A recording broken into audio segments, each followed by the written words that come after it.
have Kevin and Jenny. Oh, this is going to be fun. Oh, Miss Easy.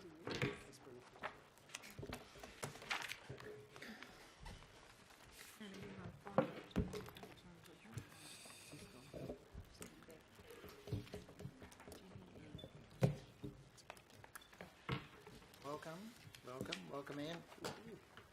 Good afternoon. We've got a brief presentation to take you through the parent performance results for the half year. These are the unaudited performance results. The half-year interim report is going to be released publicly next week, and that will be the audited version of the half-year results. The clicker.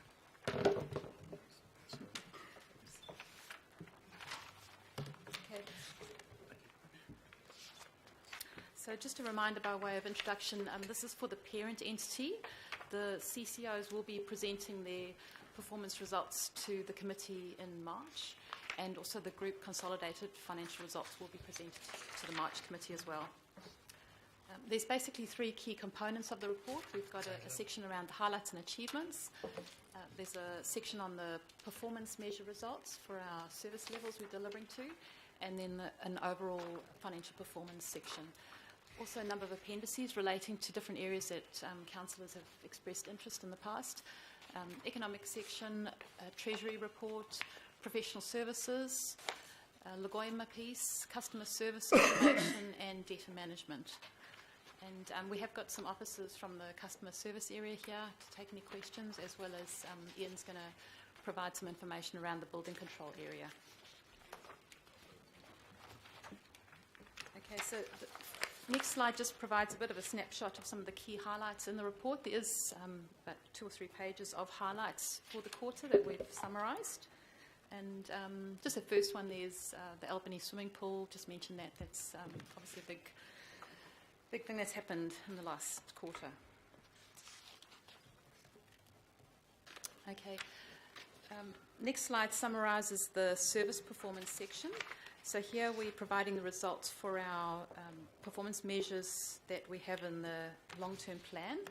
The graph there provides a bit of a trend story around how we're tracking.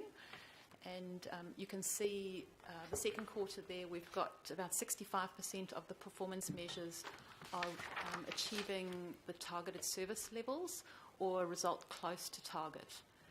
And the final column in that graph there shows the year-end outlook, where we're expecting to land for year-end. And we've got a red piece in there, about 38% of the performance metrics are not expected to achieve the targeted level. A number of those measures are in the regulatory service area, and that has been ongoing for a while. And Ian is going to talk a bit further to that in the building control area. There's obviously, a large number of activity increase, and the team do have a number of improvement initiatives underway to address that. The next slide provides a bit of a sample of some of the key performance metric results for the quarter end. And in the detailed report, there is commentary and trend information for each of the key performance metrics where we're not reaching the targeted level. The business units have provided some commentary around what are the reasons for those performance gaps, and also any initiatives that they've got underway to address the performance issues. So I'll hand over to Ian now to talk to the building control area. Oh, thank you. Well, first of all, thank you for the opportunity to discuss my department's performance in the context of building construction industry activity. May I direct your attention to the top left, where we see a histogram with building consents lodged, which contrasts the current financial year in purple against the 2 previous financial years. Whilst we saw a 12% increase in the financial year 2014-5 through to 2015-6, we're currently seeing no significant change in the level of building consent lodgements for this half year compared to the previous year. Not shown in this slide is a view of building consents granted in the first half of this year, and again we see no significant change in the number of consents that we're granting for this half of the year compared to the previous half of the year. Of interests, January just gone shows a 7% increase in January 2016. So it'll be interesting to see what happens in the next couple of months in terms of the level of building consents we get lodged with us. The dollar value of building works consented this half year against quarters 1 and 2 for previous financial year shows an increase of 17%. So that follows very much, I guess, a story of increasing complexity of work that's being consented and is being applied for this year compared to previous years. Let me now draw your attention to the top right of the slide where we're looking at building inspections delivered, and again we're contrasting the current financial year in purple against the 2 previous financial years by quarter. And here we see little change in the total number of building consents that we've, or building inspection requests we've received for this half year compared to the previous half year. There's a number of factors at play in these figures. One of the factors is 2 initiatives that we've put in place to manage the high levels of demand that we're currently facing. One of them involves being more proactive, talking to developers who are doing developments which we see as relatively low risk, where we're confident that it's unlikely that they will progress the development in a manner that's not compliant with the building code. And that we're confident they've got the right people involved. There's a low risk of harm or damage if they get it wrong, and it's non-compliant. So that you'll see that as a factor in reducing the number of building consents we've been handling in the last 6 months. We're also actively looking at waiving certain times of low-risk inspections associated with low-risk developments, and we're doing that in a much more proactive way than we were previously. Very much part of our program for managing the very high levels of demand and attracting our technical folk to the work that represents risk for the community and for investors in buildings and occupants in buildings. In the centre of the slide at table 3, you'll see a view of elapsed days. Our average elapsed day, and if I explain elapsed days as these are business days, and they include the days that an application may have been on hold, where we're asking for additional information, the average is 26 days. Now that's pushed out from the sort of levels that we would have seen in previous quarters, so that for us is not a good picture. If we look at table 4, we're seeing a picture there of our statutory performance, the percentage of building consent applications that we're processing within 20 statutory days. And you'll see that in the last quarter, we're out to only 93% within 20 statutory days. That's probably one of the lowest figures that we've actually seen. And there's a number of reasons for those 2 pictures, which I will go into a little more detail. So first of all, it's a story of continued high volumes. It's also a story of some loss of capacity due to an elevated number of resignations around quarter 4. Staff leaving for back into the industry, which of course is also looking for people with similar skills, and also some of my colleagues in other territorial authorities doing very well attracting some of my talented staff into their areas. We've also seen in quarter 2, beginning of quarter 2, end of quarter 1, a loss of capacity from, for example, Wellington City Council as they dealt with the impact of the earthquake they had down there. They've just started processing our consents again. As you're probably aware, we have a number of arrangements with both private providers for building technical services and other territorial authorities to process our consents. One of the most important ones are Wellington City Council, and it's great to see they're back on track processing our consents again now. And finally, at the bottom, customer satisfaction. Now, one of the key drivers for us in our customers for satisfaction is timeliness. Because our timeliness figures have been pushing out a little bit, I think that's probably had some impact on customer satisfaction. Probably not that obvious in our quarter 2 level, which you'll see is slightly improved over the previous period, but not satisfactory. There's a lot of work we're doing at the moment to improve the way we're delivering our services and making it more customer-centric.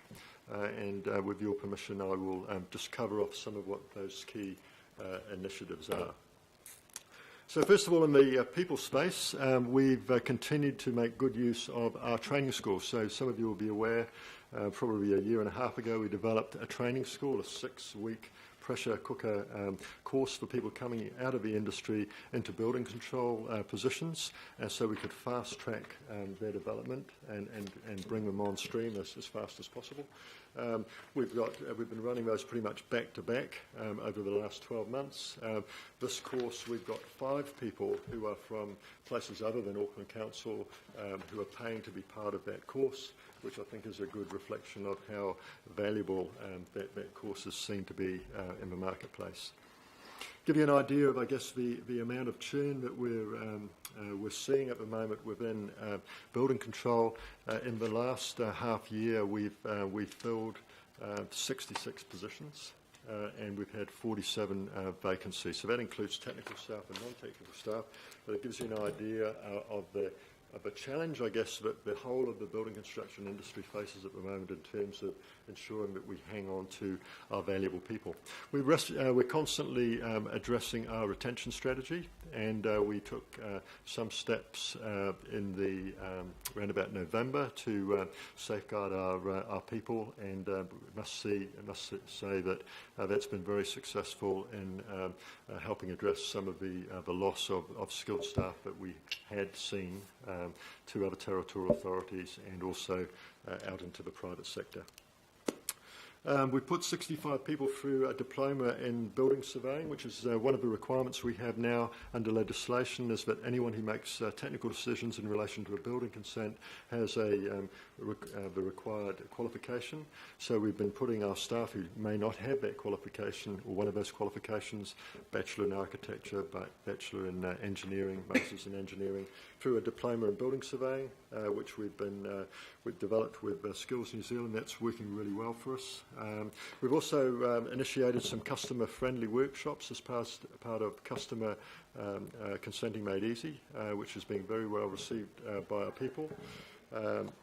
All part of, I guess, the cultural change we see we need to make to provide the services we need to in the new way that we intend to be working. Into the technology space, we've got a file compression tool which will enable us to expand our digital channel offering, which is important to us, and also some smart forms which will make it easier for people to be able to provide the right information they need to provide for us to be able to process and expedite their building consent applications. And finally, we've been rolling pilots out for our Streamline offering, which is for lower risk building consents, our qualified customer pilot for high repeat business customers, and our premium service, which is around, some of you will recognise this, project managed process for high complex, high impact developments. All part of the suite of Consenting Made Easy, which I'm really pleased to be able to say is really beginning to start down the implementation process as we speak. Ian? I just wonder if we should just any questions of Ian while Ian is here. So I've just got a first one, Ian. So people that are leaving for other territorials, is that a combination of money, lifestyle, housing prices, etc., or what? I think to a large extent it's actually it's a lifestyle change. I think it's just easier for people to probably buy a house in somewhere like middle of the North Island than up in Auckland. So it's driving that behaviour. Second question is, do you have any idea how many of the SHAs, which was a fast-tracking exercise, have actually applied for building consent? No, I wouldn't be in a position to answer that. That might be quite useful for the Mayor. Councillor Cashman. Thanks, Ian. You mentioned Consenting Made Easy. When was the completion date for that rollout? I know it started, but when is it due to be completed? You're not probably the right person to ask. I should be asking Ms. Perrott. There's a large number of deliverables that are being rolled out in March, and there's a number of deliverables that are being rolled out for the remainder of this calendar year. So subsequent to that, the completion of the new core rollout in the south in July 1. What's your what has been your department's appreciation of the rollouts that have been already completed in the north and west? Has it made a huge difference, a bit of a difference, or is it a work in progress as the more consents come through? We've rolled Nucor out in the north and west, and one of the most important features of that is it moves us onto one system. The benefits of that we truly gain when the whole of the region is actually working on it. So just to give you an idea of what that enables me to do, it means that I can now attach applications so that I can actually manage, for example, my inspectorate and my 125 odd building inspectors in the most effective way from one place. I can move them around. I can deal with that work anywhere around the region using that whole workforce as one workforce rather than as 5 or 6. So significant benefits to be derived. Certainly, a lot of the benefits from Nucor come from its deployment across the region, and we're all looking forward to June when we can do that. Thank you, Ian. Councillor Simpson. Thank you, Mr. Chairman. The training scheme that you run, do you charge for that? The external people, yes, we do. So what I'm sort of leading you to is that if you're training people and then they leave and go somewhere else, do you bond them or hold them to?